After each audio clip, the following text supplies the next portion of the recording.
So now I want to show you guys what's actually going on under the cover. So with the base magnet powered on, you should see 4 corners of LEDs where you can use your top magnet now to just kind of find that sweet spot for it to levitate. Now you can see the LEDs start to flicker as I get close. They're helping you find the spot, letting you know what edge is too close.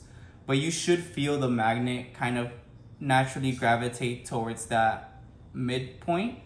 And then as you lower your hand, you'll feel the magnet just stay suspended, where you can go ahead and leave it.